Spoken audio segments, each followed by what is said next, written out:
kai reikia dirbti su savo įpročiais, juos keisti, tai yra daug sudėtingesnis dalykas. Ir tą padaryti, kad keisti žmonių elgseną, požiūrį, yra daug sudėtingiau negu kad pakeisti prietaisą ar kažkokią tai technologiją naują. Sveiki, su jumis Evelina Butkutė-Lazdauskienė ir jūs klausotės tinklalaidžių ciklo Žalieji pokalbiai. Šios tinklalaidės tema – ar galima išmokti efektyvaus energijos vartojimo? Dažnai girdime frazę energinis efektyvumas, tačiau nesistengiame suprasti, kaip jį didinti. O pamatę sąskaitas, pavyzdžiui, už elektros energiją suklūstame. Bet juk investuodami į energinio efektyvumo didinimą galėtume gerokai sutaupyti. Ar galima išmokti efektyvaus energijos vartojimo? Kaip prisitaikyti prie aplinkosauginių principų? Pabandysime atsakyti į šiuos klausimus su Lietuvos energetikos agentūros Klimato kaitos valdymo centro vadovu Tadu Norvydu. Sveiki. Labadiena visiems. Ir daktaru Karoliu Januševičiumi, energijos efektyvumo ekspertu ir Vilnius Tech lektoriumi. Sveiki. Labadiena visiems. Taip, gal pradėkime nuo jūsų, gerbiamas Tadai. Jūs gal paprastai žodžiais galite apibūdinti, kas yra tas energijos vartojimo efektyvumas ir kokia jo nauda kiekvienam iš mūsų, ne tik pirkimų vykdytojams, tiekėjams, bet kiekvienam žmogui. Taip pačiais paprasčiausiais terminais kalbant, tai energijos vartojimo efektyvumas, juos siekiama suvartoti kuo mažiau energijos, nepabloginant savo įpročių, savo gyvenimo kokybės ar nedarant kažkokių labai didelių pokyčių. Visiškai sutinku su kolega. Iš esmės visada stengiuosi pasakyti, kad energijos efektyvumas parodo, kiek energijos mes suvartojame savo poreikiams tenkinti. Ir čia turbūt yra labai svarbu paminėti, kad tas mūsų tikslas visada turi būti tą efektyvumą didinti. Neprivalom mažinti savo komfortinių sąlygų, mažindami energijos vartojimą, bet turim stengtis suvartoti kuo mažiau energijos, išlaikydami tas pačias komfortinės sąlygas. O kas tuomet yra ekologinis projektavimas? Aš dabar žiūriu į Tadą. Ekologinis projektavimas būtų labai susijęs su energijos vartojimo efektyvumu, bet jis žiūri šiek tiek giliau. Jis žiūri, iš kokių medžiagų yra padarytas prietaisas naudojamas, gali būti nustatytos netgi tam tikros perdirbtų medžiagų kiekis ir dalis. Jis žiūri, kad produktas naudojamas ar gaminys būtų kiek įmanoma mažiau kenksmingas aplinkai, tai yra turėtų išjungimo arba budėjimo režimus. Taip pat vertina, kad prietaisas naudojamas per visą savo gyvavimo laikotarpį padarytų kuo mažesnį neigiamą poveikį aplinkai. Tai projektavimu iš principo čia jau turėtų rūpintis pirkimų vykdytojai, kuomet ruošia pirkimą. Nustatyti sąlygas turiu galvoje. Taip, jie gali nustatyti sąlygas, jiem patiem skaičiuoti ar vertinimų daryti, ar kažkokių tai analizių papildomų nereikia, nes ekologinis projektavimas, taip pat kaip ir energetinis ženklinimas, jie savyje jau turi visus tuos elementus įvertintus. Kas tuomet yra energinio efektyvumo klasės ir kokios čia dabar tos klasės yra, kaip vartotojai turėtų pasirinkti jas? Iš esmės, energinio efektyvumo klasės arba ženklinimas gali būti taikomas tiek produktams, tiek pastatams. Jeigu galvosim apie produktus, galėtumėm tai suvokti kaip tokį supaprastintą informacijos pateikimą vartotojui toje skalėje nuo A iki G, ir tai leidžia palyginti tos produktus tarpusavyje, kurie yra geresni, kurie yra blogesni energijos vartojimo prasme, kai A klasės yra aukščiausio efektyvumo, o G klasės yra paties žemiausio efektyvumo. Taigi įsigydami A klasės produktą mes tikėtina turėsim daug mažesnės energijos sąnaudas. Ir kas yra smagu, kad turint tokią paprastą vartotojui lengvai perprantamą skalę, mes galim išvengti daug galvos skausmų, lygindami atskirus dydžius, atskiras galimas naudojimo sąlygas ir panašiai. Tai iš esmės mums nebereikia rūpintis tom visom kilovatvalandėm, decibelais ir panašiai, o galim tiesiog žiūrėti į tą pažymėtą energijos vartojimo klasę. Ar tai yra tas pats matavimas, kai buvo A+++ klasė? Dabar tiesiog pasikeitė pavadinimai, bet kažkokie atitikmenys yra? Iš esmės, nuo 21 metų pasikeitė pats žymėjimas, buvo šiek tiek pakeista skalė, nebeliko pliusų visame tame žymėjime. Kodėl? Čia supaprastinama labiau? Iš esmės, turbūt tai yra supaprastinimas, nes mes tada puikiai suprantam, kad A yra aukščiausia, kas gali būti, nes buvo A su 1 pliusu, A su 2 pliusais, tada atsirado su 3 pliusais. Pastatų energinio naudingumo sertifikatuose yra 2 pliusai, ar gali būti daugiau, nieks dar nenusprendė turbūt. Galbūt svarbu yra paminėti, kad ir su pastatų žymėjimu, turbūt per artimiausius keletą metų irgi turėsim tokią pačią skalę nuo A iki G. Nebeliks tų pliusų, būtent dėl to paprastumo, aiškumo ir nedviprasmiškumo, dėl galimų pliusų kiekio. O kaip ir kur tą informaciją patikrinti dėl skalės? Patikrinti ją galima tiesioginėme šaltinyje ir Europos komisija turi tikrai labai gerą svetainę, kur apibendrinta informacija skelbia apie tiek ekologinio projektavimo, tiek energinio efektyvumo ženklinimo, visus reikalavimus, įgyvendinimą. Jie ten taip pat duoda labai patogų sąrašą visų gaminių ir prietaisų, kuriems yra taikomas arba ženklinimo, arba ekologinio projektavimo reikalavimai. Tai aš dabar tiesą pasakius nepamenu, ar mes turim Lietuvoje tokią suvestinę informaciją, kur galima būtų lietuvių kalbą pažiūrėti, bet ES lietuvių kalba irgi yra viena iš oficialių, tai ten informaciją galima rasti, didžiąją dalį jos galima rasti ir lietuvių kalba. Taip, o jeigu vartotojas tiesiog perka, sakykime, skalbyklę šaldytuvą, tai instrukcijai turbūt kažkur... Jūs, atsiprašau, klausėt apie tiesiog daugiau dabar informacijos. Daugiau informacijos, jo. Tai jeigu kalbam apie tuos gaminius, kurie turi jau ženklinimo tą etiketę užklijuotą, tai ten ant jos joje ir yra visa reikalinga informacija, nes jeigu, kaip pavyzdys, šaldytuvas. Bus nurodytas ir vidutinės metinės energijos sąnaudos, kiek kilovatvalandžių jis teoriškai per metus gali suvartoti. Gali būti skelbiama netgi tokia informacija apie jos skleidžiamą triukšmą decibelais, apie tūrį šaldytuvo dydį. Tai iš esmės pagrindiniai tie duomenys, nieko nereikia papildomai ieškoti vartotojui. Jis nuėjęs kiekvienoje parduotuvėje, kiekvienoje prekybos vietoje, net ir internete yra reikalavimas, kad jeigu yra parduodamas gaminys, kuriam taikomi tie reikalavimai, turi irgi būti rodoma etiketė, tai ji visada yra arba ant prietaiso priekio, arba pakuotės priekyje gerai aiškiai matomai vietoje užklijuota. Žiūrint į ją, užtenka tos informacijos, kad galėtum padaryti sprendimą ar palyginti. Tai galima sakyti, kad jeigu aš perku ne F, o A klasės šaldytuvą, tai man pavyktų daugiau sutaupyti elektros energijos jį naudojant. Tikrai taip. Tikrai taip. Iš esmės, jeigu pirksit ne F klasės, o A klasės šaldytuvą, tai metinės energijos sąnaudos bus daugmaž 2,5 karto mažesnės. Tai čia jau pasirodo ne tik požiūrio į tausojimą klausimas, bet ir į piniginę storį. Taip, bet į tą piniginę reikėtų žiūrėti ir iš kitos pusės. Dažniausiai efektyvesni produktai yra šiek tiek brangesni. Taip, bet po to turbūt ilgainiui vartojant kažkiek ir atsiperka. Taip, jeigu žiūrėsim per visą gyvavimo ciklą, iš esmės pas mus kiek laiko tas prietaisas yra vartojamas namų ūkiuose ir po to, kai tarkim jį pakeičia kitas, kiek jis dar tarnauja kaip atsarginis. Ar mes kalbėtumėm apie televizorių arba tą patį šaldytuvą, kur nusipirkom naujesnį, pasistatėm kažkur kitur arba atidavėm kažkam kitam naudot. Tai taip. Viešųjų pirkimų tarnybos darbuotojai neretai sulaukia klausimų iš perkančių organizacijų ir šiandien pabandykit mums padėti pasiaiškinti kai kuriais klausimais ir galbūt mūsų klausytojai čia suras reikalingos jiems informacijos. Pavyzdžiui, ar perkant spausdintuvus, kopijavimo įrangą privaloma taikyti aplinkos apsaugos kriterijų taikymo vykdant žaliuosius pirkimus, tvarkos aprašo reikalavimus? Ar privaloma? Aš pasakyčiau labai paprastai, kad jeigu yra reikalavimai nustatyti, juos taikyti yra privaloma. Tai ir kopijavimo įrangai, ir spausdintuvams, taip? Taip, visai tą įrangai, kur yra klasifikuojama kaip biuro įranga.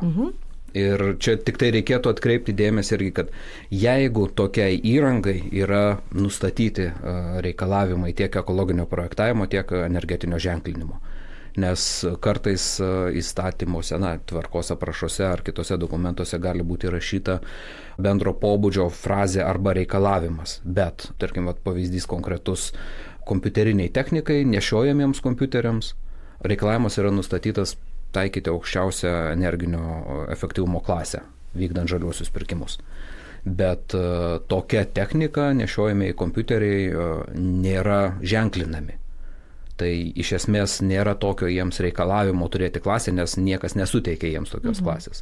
Yra tik tai ekologinio projektavimo reikalavimai, kurie pasako, kiek teoriškai turėtų vidutinės apkrovos ar vidutinio darbo režimo metu kompiuteris suvartoti, ar iš kokių medžiagų jis turėtų būti pagamintas, bet reikalavimo, kad jis turi būti ženklinamas, nėra, todėl ir neįmanoma tiesiog įvykdyti to reikalavimo taikyti aukščiausią klasę, nes jos tiesiog nėra.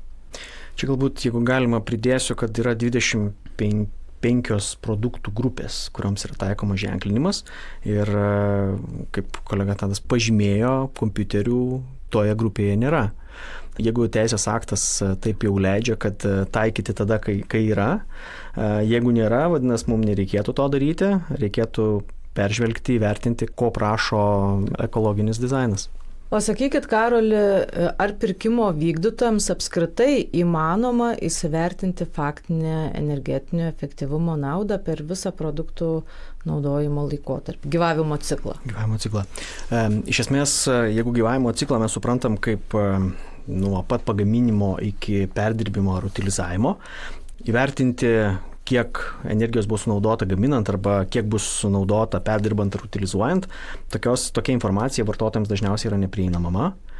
O kiek renginys sunaudos naudojimo metu, jeigu yra energijos vartojimo efektyvumo ženklinimas, tai mes tą dydį matome tokiamis pakankamai laboratorinėmis sąlygomis įvardytą ant ženklinimo etiketės. Tai galime grubiai tą skaičių padauginti iš naudojimo trukmės ir žinosime, kiek energijos tas įrenginys suvartos per savo gyvavimo ciklą. Iš esmės, su ta prieinama informacija mes galime padaryti tiek. Taip, įvertinti būtent tol, kol mes jį vartosim, jis suvartos tiek, bet kaip kolega pasakė, kad kiek reikėjo energijos pagaminti šitam produktui ir kiek reikės jo utilizavimui, čia jau niekaip jokia perkančioji organizacija neįvertins to. Gerai, dabar pažiūrėkim iš paprasto vartotojo perspektyvų. Noriu sutaupyti elektros energijos, naudodama, sakykime, pačius įvairiausius prietaisus. Kaip tą energijos sutaupimą pajusti? Aš, tarkim, turiu visam pastate pakeisti elektros lemputes į LED. Karoli, kokius įpročius mes turim pakeisti, kad mes sutaupytume tos energijos? Iš esmės, turbūt paprasčiausias dalykas yra pakeisti energiją švaistančius prietaisus į taupesnius. Tai pakankamai gerą pavyzdį davėt. Jeigu turim liuminescencinės arba neduok die kaitrinės lempas kažkur pas save užsilikusias, jas pakeitus į ledinį apšvietimą pokytį tikrai turėsim. Iš esmės, didžiausia turbūt vartojimą, jeigu kalbam apie namų ūkį, tai vis tik tai sudaro patalpų šildymas ir energija sunaudojama mūsų judumui, mobilumui. Tai, sakykime, elektros energiją mes turbūt labiausiai galėtumėm sutaupyti pakeisdami seną šaldytuvą į naujesnį. Kaip sakiau, F klasės šaldytuvas vartoja 2,5 karto daugiau elektros energijos negu kad A klasės šaldytuvas. Panašus pokyčiai iš esmės gali būti tarp senų ir naujų indaplovių, drabužių skalbimo mašinų, džiovyklių ir panašiai. Bet turbūt didžiausią pokytį energijos vartojimo prasme mes galėtumėm pasiekti, jei modernizuotumėm, renovuotumėm savo senus, daug energijos šildymo sezono metu sunaudojančius pastatus. Taip, kas yra pakankamai brangus malonumas ir kitą kartą ne visada turbūt paaiškinama visuomeniai, kiek naudos atneštų visgi ta renovacija. Bet čia turbūt ne mūsų šios dienos tema, mes šiandien labiau koncentruojamės į elektros energijos sutaupimą. Tai Tadai, telefonus krauti naktimis reikėtų? Pigiau būtų, ar ne? Priklauso nuo to, koks yra atsiskaitimo būdas. Iš esmės, kokį buvo pasirinkę nepriklausomą elektros energijos tiekėją ir kokį būtent mokėjimų planą. Į tai irgi reikia atsižvelgti. Tai yra pagrindinis dalykas, į kurį reikėtų atsižvelgti, jeigu mes svarstom, ar reikia elektrą vartoti naktį. Naktį, iš esmės, jeigu yra 2 laiko zonų tarifas, naktį visada būna elektra pigesnė. Jeigu yra, tarkim, pasirinktas biržos planas, kuris priklauso nuo momentinių rinkoje esančių kainų, tai tada reikėtų vartoti tada elektrą, kada jie yra pigiausia. Ir būna dabar ir vis dažniau pasitaiko tokiu atveju, kai net ir mums įprastų metu vidury dienos elektros kaina gali būti neigiama. Tai reikėtų turėti kažkokias galimybės, yra programėlių įvairiausių, sekti momentiniai elektros kainai ir žiūrėti, kada ji yra nemokama arba nulinė, taip vadinama, arba kai yra labai maža, tada krauti telefoną. Karoli, atsisakyti vėdinimo aparatų? Tikrai ne. Iš esmės, nenoriu nukrypti labai į kitą temą, bet oras mums yra reikalingas ne tik tai tam, kad mes išliktumėm gyvi, bet tam, kad būtumėm darbingi, galėtumėm susikoncentruoti ir prasta oro kokybė iš esmės tikrai pakenks mūsų darbingumui. Turbūt, ką galėtumėm daryti, tai mums nereikėtų pervėdinti savo patalpų, nereikėtų jų vėdinti tada taip intensyviai, kai mūsų nėra patalpose. Tokiu būdu nešvaistant tos energijos, kurią sunaudos vėdinimo įrenginys, kurią sunaudos šildymo prietaisai, tam iš lauko tiekiamam orui pašildyti. Bet tikrai nereikėtų pulti kraštutinumus ir taupyti energiją, mažinant savo komfortą, kenkiant savo sveikatai. Dabar grįžkim prie buitinių dalykų. Skalbyklėms buitinėms ir džiovyklėms yra nustatyti energinio efektyvumo reikalavimai, o ar tokie reikalavimai taikomi ir pramoninėms skalbyklėms? Ne, tokių reikalavimų pramoninėms nėra. Iš pradžių pati esmė, nuo ko kilo Europos reikalavimai, direktyvos atsirado, buvo siekiama būtent namų ūkiuose taupyti energiją.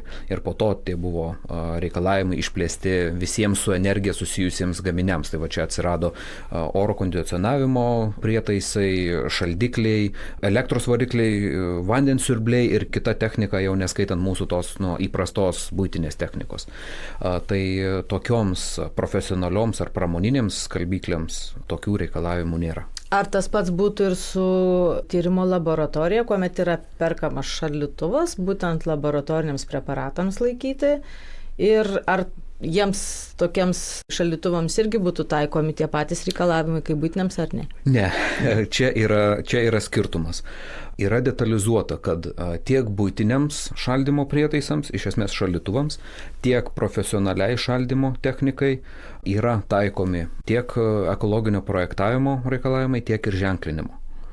Ir yra nustatyta, kad tiek profesionalūs, arba laboratoriniai šaldikliai, šaldymo įrangos ir greito užšaldymo čia įrenginėje. O tai dabar kaip patikrinti atitikti aukščiausiai energiniai klasijai, jei būtent tokia buvo nustatyta? Aš kalbu dabar apie tokius šaldiklius. Taip, tiek mums, tiek perkančiosiom organizacijom, tiek bent paprastam galutiniam vartotojui nieko tikrinti nereikia. Nes jeigu yra gaminys ir jeigu jam yra taikomi energetinio ženklinimo reikalavimai, jeigu ant jo turi būti užklijuota etiketė, tai toje etiketėje jau yra visa informacija parodyta. Ir jeigu atsižvelgiant į teisės aktų reikalavimus, mums reikia pirkti pačią arba užsakyti pačią efektyviausią įrangą, tai šiuo atveju reikėtų nurodyti tą reikalavimą, kad tai turi būti A klasės prietaisas. Ir kažkaip tai patiems tikrinti ar matuoti, ar skaičiuoti tikrai nieko jau nereikia. Tai yra pakankamai patogu. Tai yra be nepatogiausias variantas, nes kaip perkančiai organizacijai, kaip galutiniam vartotojui nieko nereikia skaičiuoti. Karoli, jūs papildysite. Jeigu galima, pridėsiu, kad turbūt galim galvoti, kad ekodizaino direktyva ir ją lydintis teisės aktai veikia išties kaip geras mechanizmas, kuris neleidžia į ES pakliūti ir ES gaminti produktų, gaminių, kurie netenkina ekodizaino reikalavimų. Tai vadinasi, įsigyti tokį produktą, kuris netenkina ekodizaino reikalavimų, išties yra pakankamai sudėtinga arba, sakykime, teoriškai neįmanoma. Taip, čia iš tos pusės, kur reikalavimai žaliesiems pirkimams sako, kad tu negali pirkti kitokios, iš kitos pusės tos pačios direktyvos, tie patys reikalavimai sako, kad į Europą net negalima įvežti į mūsų ES rinką, įvežti ir prekiauti tokiais renginiais. Tai čia yra tiek iš vartotojo pusės, tiek ir iš pardavėjų ir platintojų pusės ta tokia dviguba apsauga uždėta. Iš esmės, jeigu produktas turi CE ženklinimą, tai vadinasi, jisai turi tenkinti visus minimalius reikalavimus, tame tarpe ir ekodizaino reikalavimus. Pirkimo vykdytojas planuoja įsigyti kavos aparatą. Arba išsinuomoti galbūt keletą kavos aparatų. Ar tokie produktai priskiriami prie smulkios buitinės elektros ir elektronikos įrangos? Jeigu mes kalbame apie ekologinio projektavimo reikalavimus, konkrečiai toms produktų grupėms ar tiems įrenginiams, tai yra baigtinis jų sąrašas. Tai kavos aparatų ir arbatinukų ir taip toliau tame sąraše nėra, jų taip pat nėra ir apibrieštų ekologinio ženklinimo. Tai tuomet reiškia, nebus taikomi reikalavimai energetinio efektyvumo. Taip. Nes iš esmės energetikos ministro įsakyme yra 33 prekės įvardytos, kurių tarpe kavos aparatų nėra. Jeigu žiūrėt labai formaliai, jeigu iš saugumo pusės, aš tarkim, jeigu būčiau perkančiosios organizacijos atstovas, kadangi vis tiek yra tarptautinių kitokių įvairių prekės ženklų ir standartų, kuriuos galima būtų nurodyti. Taip pat Europoje yra keletas netgi ekologinių arba žalių tų ženklų. Tai galima būtų įtraukti tokius, papildomus, kaip čia pasakyti, reikalavimus, nes tikrai apsiriboti vien ekologinio projektavimo ir energetinio ženklinimo nebūtina. Tai sakykit, kokio energinio efektyvumo pirkimo vykdytojas galėtų reikalauti prietaisams, kuriems nėra taikomas klasės ir ekologinio projektavimo reikalavimai? Turbūt galėtų tai būti Energy Star, nors, sakykime, formalios galios ES šis ženklas nebeturi nuo 2018 metų, bet į mūsų rinką vis dar pakliūva produktai su šiuo ženklinimu. Taip pat yra kiti ženklinimai tokie kaip EU Ecolabel, Blue Angel, Nordic Ecolabel, Nordic Swan ir panašus. Tai iš esmės ne visiems elektronikos produktams yra taikomi šitie ženklai, bet pasitikrinus tų ženklinimo sistemų duomenų bazėse galima suprasti, kokius produktus jos ženklina ir pagal tai formuoti reikalavimą atliekant pirkimą. Ar yra dar kažkokių pasiūlymų, rekomendacijų, kaip mes galėtume sutaupyti tos elektros energijos, kaip tą efektyvumą padidinti? Nes daugelį dalykų, ką šiandien pasakė, tai iš tiesų viskas susiveda į tą požiūrį ir į tą norą ir tausoti, ir taupyti. Ar dar kažką galėtumėt pridurti, rekomenduoti? Mes daug kalbėjom apie produktus, prietaisus, gaminius ir taip toliau. Reikėtų niekada nepamiršti vartotojo, to žmogaus, jo įpročių, ką jis daro, nes mes galime turėti pačius efektyviausius prietaisus, bet jeigu man tiesiog patinka fone turėti televizorių grojantį, o dabar žinom, kokie jie dideli ir kokie jie gražus ir kiek jie suvartoja elektros, tai mano toks pomėgis man gali brangokai atseit.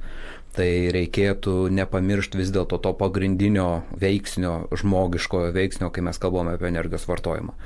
Ir čia yra pakankamai didelį įdarbį dar galima padaryti Lietuvoje su būtent vartotojų elgsenos pokyčiais, kaip juos formuoti tinkamą linkme. Ar pakankamai daug kalbama apie tai yra, kad žmogus išgirstų apie įpročių pakeitimo poreikį patį keisti įprotį?